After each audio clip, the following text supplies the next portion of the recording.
so they don't feel the pain. Keep a smile on my face so they don't feel the pain. So they don't feel the pain. I work too hard for this. I way too hard for this. I work too hard for this. I way too hard for this.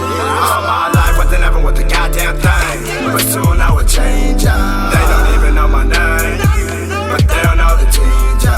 Ultimately everything that's already been arranged. Ultimately everything that's the only thing that I will claim. Now we're gonna get to the good stuff. We've done all the boot camp shit. That's out the door now. We've been in the fleet for 2 years at this point. This is the point where me and Herrera had gone for a split after Pensacola, after A school. God damn. You can use the sidebar to lower the volume. It's too late. I've already not done it enough. So now we'll just get into it. I fucked it up. Oh. We're good. We're good. Now Alright. we're good. Cool. We got some doubles and they're hitting. They're fucking hitting. Bang.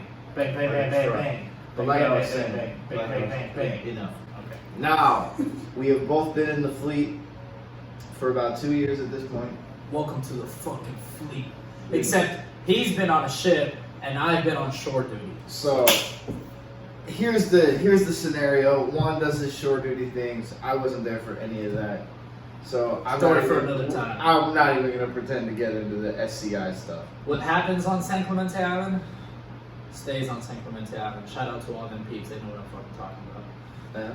Yeah. But You got your SCI plug in there. Anyway, so Herrera is transferring from San Clemente Island to the USS Wasp. So he's coming into my territory. So let me set the scene. So at this point, you get there in what was it, 2017? 2017? July 17th, 2017. Okay, so at this point we have been the group on the Wasp at the time who had been there for the 2016 deployment, Operation Odyssey Lightning. Shout out all those people, you know who you are. Toughest deployment that LHD's ever been to, most bombs ever dropped by an LHD, all in history. That group is a very salty group at this point.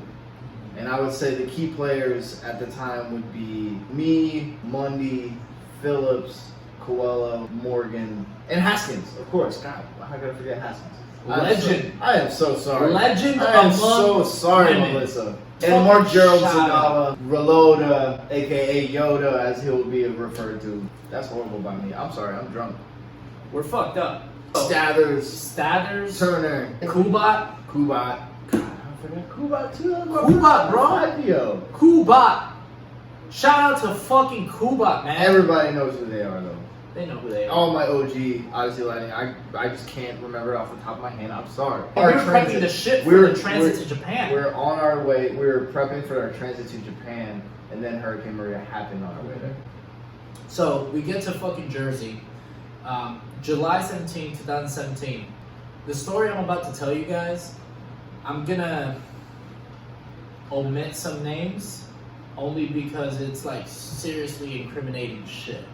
I land in Virginia and I basically meet this chief petty officer who is gonna end up becoming an individual in air department that is relevant in our lives for a very brief period of time. How should we alias him? Alias. Let's call him Jody.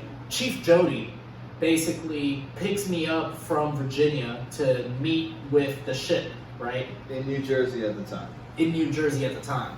And it's only funny because everyone who already knows this guy knows who I'm talking about, so it's perfect. I don't need to save face. So basically, Chief Jody on the drive up there is asking me where in the flight deck I want to work. And I'm like, oh shit, okay. Let me preface this by saying everybody that I was referencing as, you know, a real salty motherfucker, all flight deck people who worked their fucking balls off on that 2016 deployment. Everybody that I referenced was a hard flight deck motherfucker at the time. I'm on this van going up to meet with the ship. In this journey, this chief, Jody, warms up to me, and it turns out to be a really cool fucking dude from That's my impression, right? He seems like a really From young South Beach. from South Beach, young guy. I mean, I would assume that in his prime he was good looking. You know, maybe he's trying to get back there. He might walk a little funny, maybe like a duck, I don't know. Like I figured, whatever, you know, maybe if he worked his legs out a little bit more. The point is, Chief Jody asked me the question of where did I want to work? And naturally, I didn't know anything about the fucking ship. So the first fucking person I asked is Hampton, who's already on there waiting for me to show up. And I'm like, hey dude, this chief who's an ADH on the ship basically is asking me where I want to work. Who is in my duty section, so I am on duty waiting to receive him. Yes. When he gets to the ship. He goes, yo, V1 all day, bro. Flight deck. That's all you need to tell him. And I was like, all right, bet. So I tell him, like, I'd like to go to V1. And he goes, all right, cool.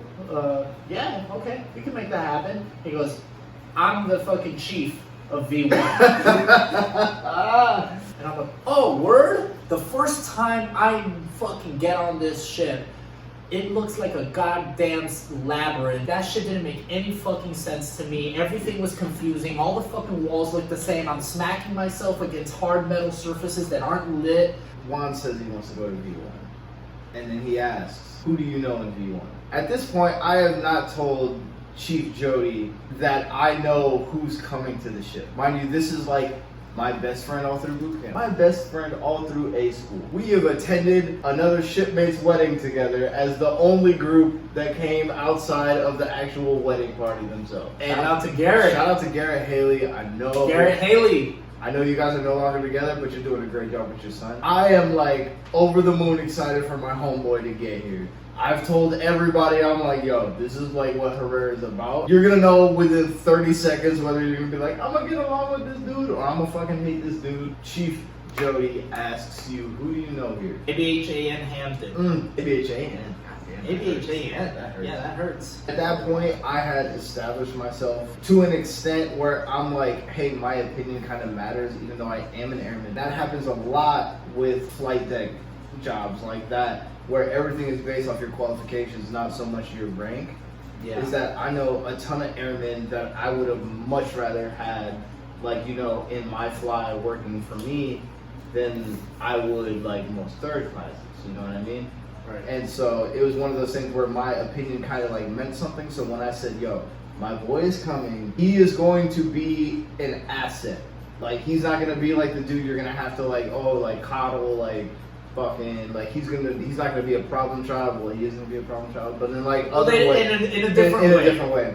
He's going to understand like the complexities of this job and attack them as such. You I put put in in a a good word word for for you me, that yeah. everyone knew you were coming. And so everybody knew who you were at the time. They didn't even know that. Except Chief Joe. After we arrive in Jersey and Hampton shows me around the fucking berthing and all this other shit, the next day it's fucking Liberty, baby. Mm-hmm. So I get there, I get situated, I fucking make my rack. I spent like 4 hours just folding all my shit into all the small little compartments. And I had about 3 hours of sleep. And then I woke up at around 8 o'clock in the morning and fucking this dude was like still asleep. And I was like, hey man, we gotta meet up with Haskins. And then we go up to triage.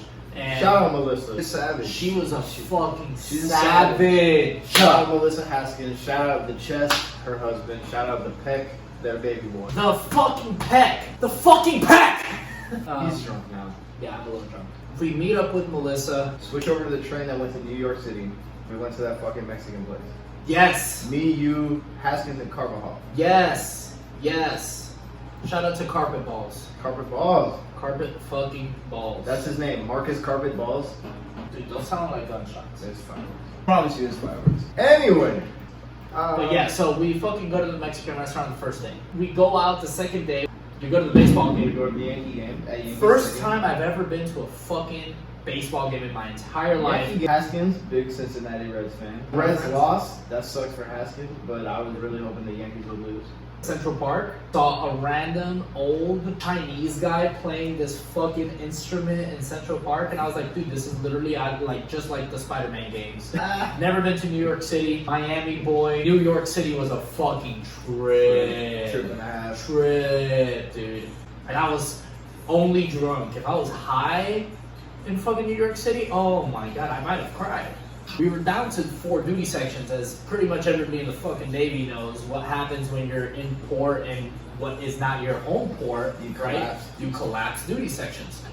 Our ship was very fortunate that we had 8, so we were able to go down to 4 when we were pulled into port, right? The day after that, you had duty. So I went to the fucking casino with Phillips, Yoda, and then we ended up running into Chief Jody, was also there. Ah, Yeah. that's not gonna work. I'll edit that out. And me and Rainy were walking around the fucking coin slots and like seeing Yoda on a table by himself playing like 5 fucking Hustling, hands, bro. hustling. Yoda is a beast on the cards, bro. Una fucking bestia, bro. And while we're at the casino, I'm, getting to know Phillips. I'm like, hey, this dude's gonna be my fly PO. He's over here hyping me up. Like, yeah, Shout man. out Mitch Phillips. I haven't talked to you in so Love that long, dude. bro. Got my first tattoo with him. I got this fucking chest piece with fucking you, Mitch Phillips. All right, so shout out to this motherfucker. Me and Mitch have this same matching tattoo. He has it on his leg. Phenomenal dude. Probably the best third Got class. me into hockey. Got me into hockey, Mitch. Mitch Phillips is honestly the best third class that I ever met in the Navy. Damn, bro, that's upsetting. I know, I'm sorry. That's I have to upsetting. keep it real. Damn. Acknowledge it, bro. Acknowledge it. Mitch Phillips was the fucking best. Phillips taught me everything I knew. And you know what was the scariest thing? Was literally this dude telling me that, yeah, you're gonna be my replacement. When do you leave? In 3 months? What the fuck, dude? I just got here! Fuck. I felt really uncomfortable with that. But if that was the role that I needed to play, then I had to. Here's the thing: is that when you got there, it was to the point where Phillips was like about to leave, like on his way out. You were supposed to be Phillips' replacement because you were already the third.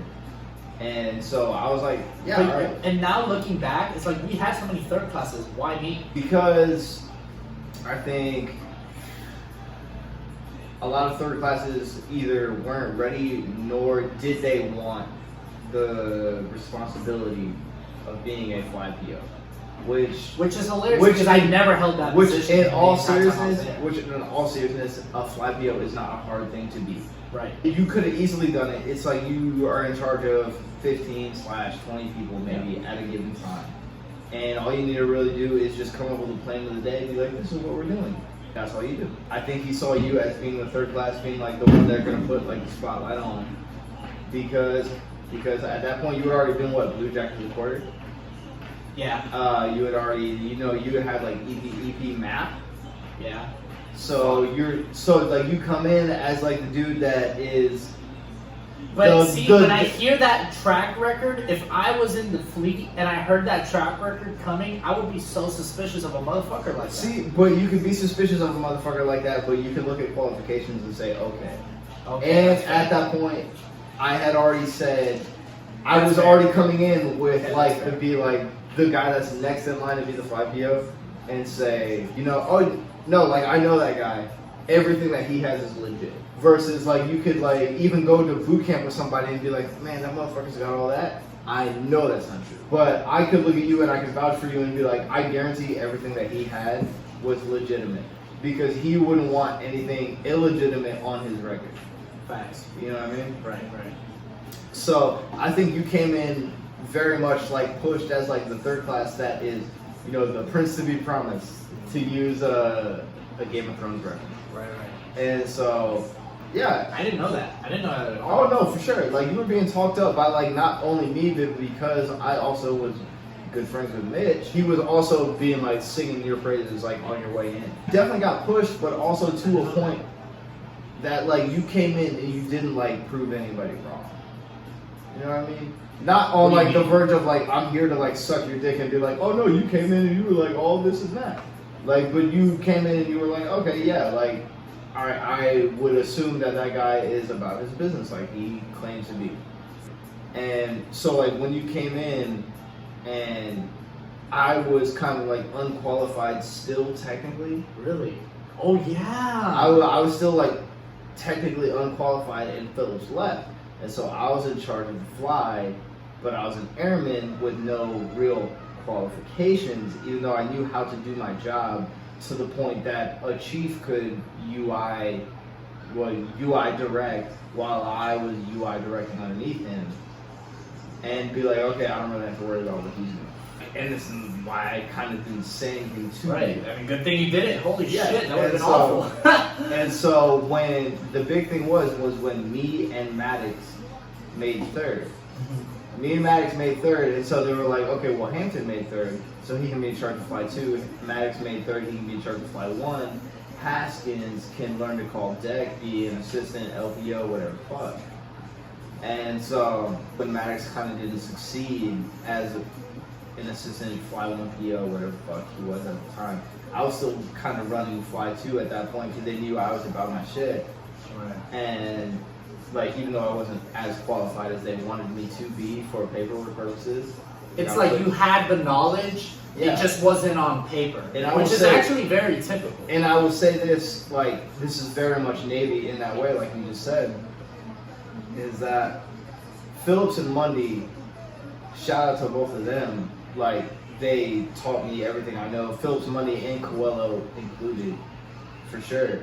Is that, like, that whole group was the, you know, island of misfit toys in the way that we all knew how to do our job to an extent that maybe the chain of command up to, I would assume, maybe the pilots would be the cutoff, would be, like, we knew how to do our job almost better than them.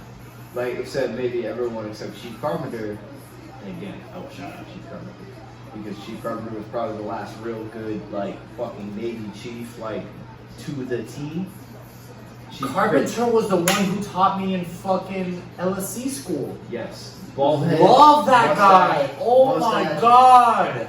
Are you kidding Chris me, Carpenter. dude? That guy is amazing, Chris bro. Carpenter, that's my fucking guy. Fuck. And so I hope he's doing well. Holy shit, man. yeah, man, for sure. And he was my first chief, and he was the one that gave Phillips and Mundy and Morgan and Coelho, all those guys, their free reign to learn, hey, you guys are the deck dogs, you guys do what you do. I will stay out of your way, except be the chief that fucking has your back. He was one of the last few chiefs that really had their sailors back. I will go to my grave saying that I'll fucking die on the sword for Chief Carpenter. But he really, you know, gave me my in as to, if you work with the people who know their job the best, if you know your job like the back of your hand, know your black and whites, know your instructions, no one can fuck with you. And that was a common thing throughout my whole Navy career, where I say, if you know your manuals, if you're like, I will do everything within the black and white, even if it is strictly to piss someone off who's in the higher chain of command. Right. Like, time after time, I would tell you, Chief, I'll fucking Christian name them all day. Chief Davis, Chief Ely, and Senior Chief Billow. If I had them in the black and white, it was no factor. No factor whatsoever. Like, I win that argument because, like, I have it in the black and white. And that was one thing I would give Chief Carpenter a ton of respect for. I would give Coelho a ton of respect for. Kubat, Morgan, Phillips, and Mundy. All those guys I owe a ton to because they would force me to read manuals. They would force me to read everything, do it by the book, no one can fuck with you. And it would be like, it didn't matter what you did outside of that. And so, like, for those guys, I still, you know, I just have a ton of respect for them because of that, because they brought me up that way. They said, Airman Apprentice Hampton, or I guess I left boot camp as an airman. Airman Hampton, sit here, study this. It'd be like, you don't have to do any work outside. I want you to sit here and study this. Not someone else, not someone I didn't believe like would kind of understand it the way I did. Because all of us, when we all got together, we all had the same like thought process where we were like, yeah, you know, I like to have fun. Yeah, you know, I like to, you know, fuck around, but there's a time and place for it. And when it comes time for me to do my job, I'm going to be a professional. When it comes time for, oh shit, an aircraft caught on fire that was like going up on twos and like the intake caught fire.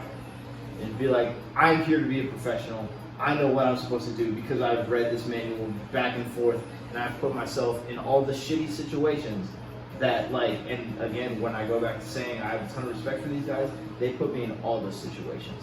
They were like, Hampton, come here. you are gonna be the team leader on this fire. They'd be like, hey, come here, you're gonna run this hose team when it comes to like we're simulating this fire. And I think that is the biggest thing that I tried to do when I was in their situation, where I say that, you know, and shout out to all my guys where I say Soto, when I say Cam, when I say Rob, when I say Rendon, when I say those guys, where I would try to put you in that situation where you are uncomfortable. Didn't like LSEing 22s because it was like too much downwash. And I'd be like, no. Anytime you're gonna LSE a 22, I want you to come with. I'm gonna come with you, and we're gonna make sure that we're gonna do this. Where you get people that constantly put you in these uncomfortable situations. Right. Where you're constantly like, oh, I don't want to, like, you know, I don't really feel like I'm ready to do that. Phillips, Mundy, Morgan, Coelho, Chief Carpenter always put me in those situations. So when it came time for me to train somebody, there was nothing I had ever really done that was impossible. When I am the tail safety as a blue shirt on a move where Coelho is moving a folded 22 past a spinning 22, and the separation is this much between a rotor and a complete catastrophe. And so when you're in that situation and you're a blue shirt, and we go back to that boot camp ism of sink or swim, where you think, you know, all right, I'm either gonna completely tap out of the situation, which doesn't work in a time like this where 7 other people are depending on me to make sure that this thing doesn't hit this thing, which causes death for all these people. Short intermission break real quick, guys. I'm gonna pee, I'm coming right back. Back to what I was saying about like being put in situations that you don't think you're ready for. Like, I think I give the people I trained way more credit than I give myself about the people that I trained. Right. I think I was very much the recipient of like the best trainers that I could get at that time, for sure. Because I had a bunch of dudes that thought the same way I did, where I had a bunch of guys that were like, fuck your basic qualifications, as long as you can do your job, no one can fuck with you.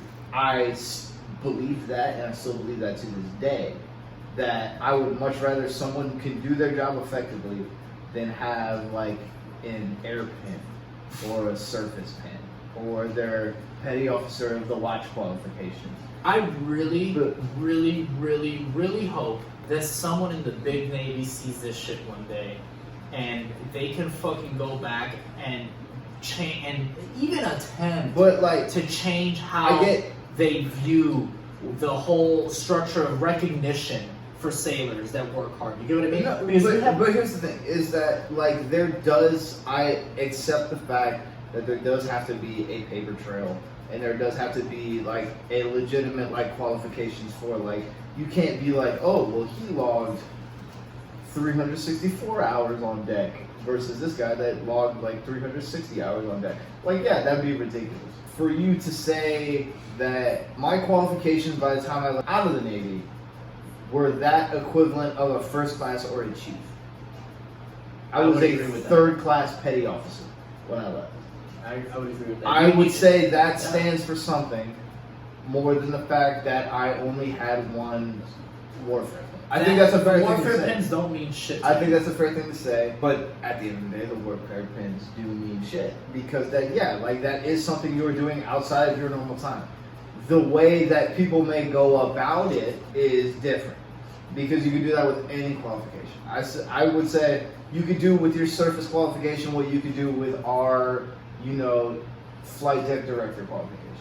Like, yes, someone could just sign it off and give you a bullshit board, but that doesn't diminish, everyone else that does it. You know what I mean? Everyone else who is double pinned could just be a shit hot sailor. That's fair. Could just be a shit hot sailor that's just really about their fucking business, and qualled all the way up to God knows what. The issue is when you start giving all of those qualifications to somebody. Like, for me, they definitely pushed my airpin because of my flight deck qualifications. I'm not one to say otherwise. I can definitely tell you that they were like, hey, like, we're gonna, really fast track you to get your airpin because you're kind of fucking it up for everybody because you're all qualified here, so everyone knows that you should be qualified here. I definitely overlooked like my side qualifications in search of like my primary stuff. I'll be the first to say it. I had to sign a fucking PE vow because it took me like 2.5 years to get my airpin because I was so I remember that. ingrained in the mindset of you need to only worry about your flight and shit. I remember that. Only worry about your job, not worry about the other stuff. I can accept that. But what I can't accept is that constantly people are like getting fucked over because they do good work. You know what I mean? The fact that, you know, I can effectively do my job shouldn't mean I have to do more work. Like how they always assign the shittiest problems to those who can work most effectively. I agree with that. I kind of experienced that on a similar level with the whole 3M business. Only because once Coelho left, and then it was just me and Kubat, for a brief period of time, it was just me, man. It was just me running the work center, figuring it out, learning that system. I was like, dude, I'm not ready. You know what I mean? And that could not have been one of the most perfect things to occur. You get what I mean? Because when you're not ready for something, and then you're just instantly tested and you have no fucking choice, that's literally exactly when the best you has the opportunity to come out. You get what I mean? Yeah. And so in that moment, me trying to figure out how to fucking operate this fucking maintenance system for all this equipment in the fucking Navy that now I'm responsible for upkeeping for an entire division, that I just got a crash course, bro. A crash course from a very knowledgeable guy who has over 5 years of experience in dealing with just this aspect of the job. Because this isn't the job. This is just It's an a aspect, minor thing on the minor side thing. of the normal job, of which someone like Coelho was already a subject matter expert. That dude is one of my favorite humans, man. Because one, he kept it real as fuck. 2, he worked hard as fuck. 3, he was knowledgeable And as I fuck. will say this about I will say about these 3 particular first classes in particular. I will say that Coelho, Kubat, and Spencer. And now AVH1 Morgan, who was at the time AVH2 Morgan, and at the time AVH2 McNeil, is that I will say for all the shit I could ever talk about those guys, and I can't talk a lot of shit, is that I was lucky enough to work and see second classes and first classes who held a sort of example as to like the work they put in as those guys.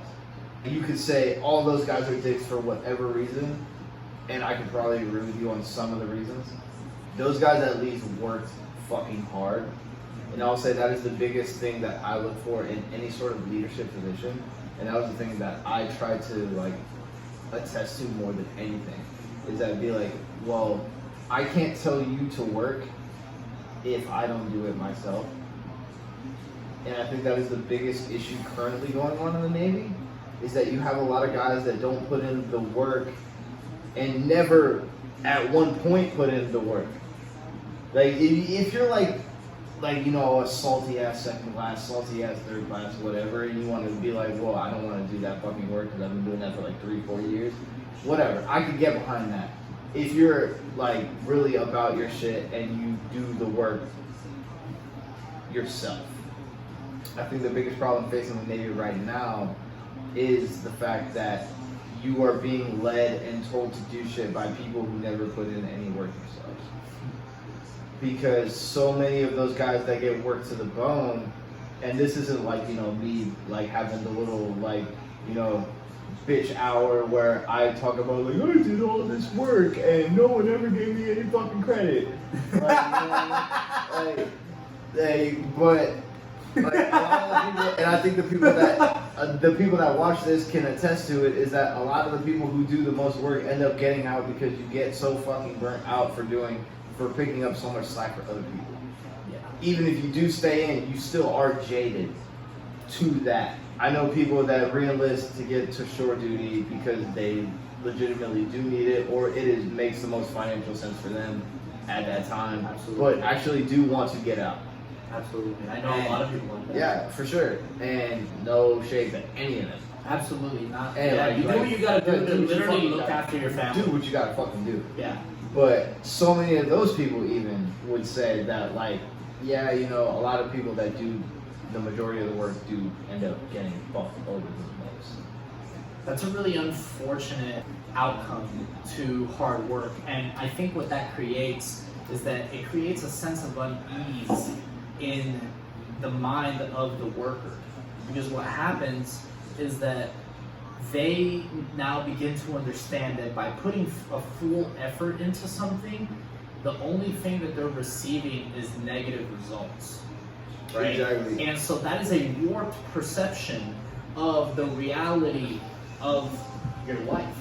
Because a lot of people in the Navy will bust their fucking ass and not get shit, and then they'll come out and be like, dude, I'm so done with the fucking Navy, like, I gotta get the fuck out. And then they get out and they come out into the civilian world and they have the same mindset because of that previous trauma, right? They look at that and they go, dude, I just busted my ass for 5 years and I didn't get shit out of it. Mm-hmm. You get what I mean? I got some benefits and all this other shit, but really, I kind of feel the same. I feel the same as I got in. And the only thing that changed is that now I'm 5 years older and I busted my ass and I worked really hard and I got really fucking good, and then they just shat on me. And then they have that fear that the same shit's gonna happen to them out here. And that is entirely how I felt when I got out. Because you would know about as good as anybody is that there were, like, I think you could say maybe you could count on 3 fingers how many people were really doing shit those last few deployments. Director-wise, absolutely. People don't fucking understand that by just only showcasing the people that do good, right, in the paperwork, you fuck over all the people that become experts at the actual job, the shit that, like, really truly runs the fucking Navy.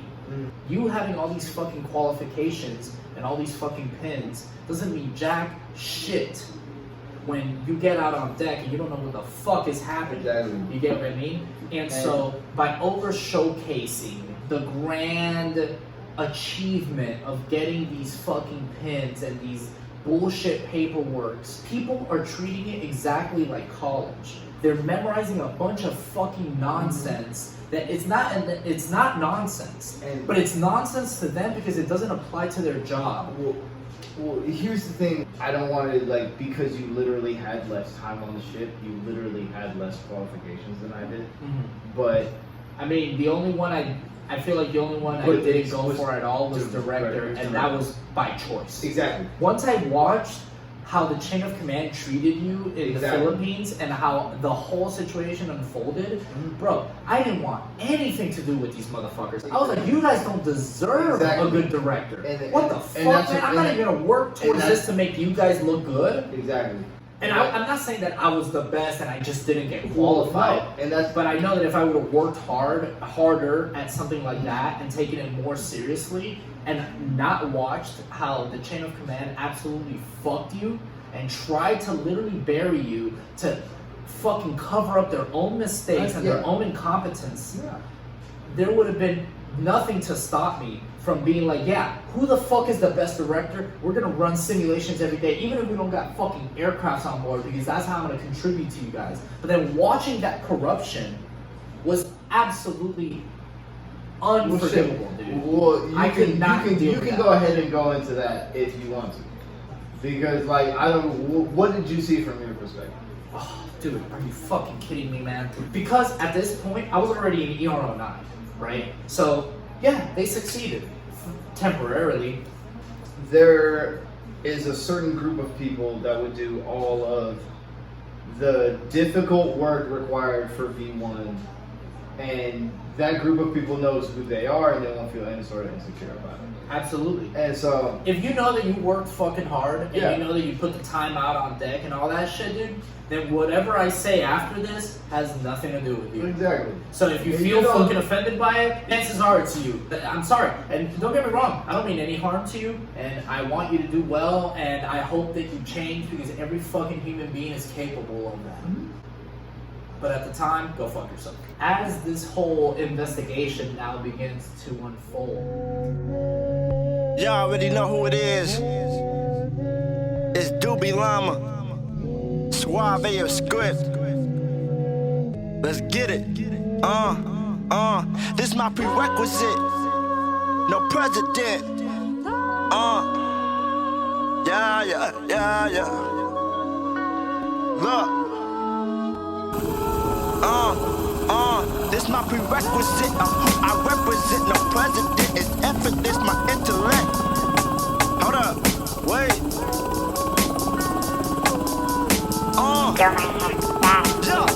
Yeah.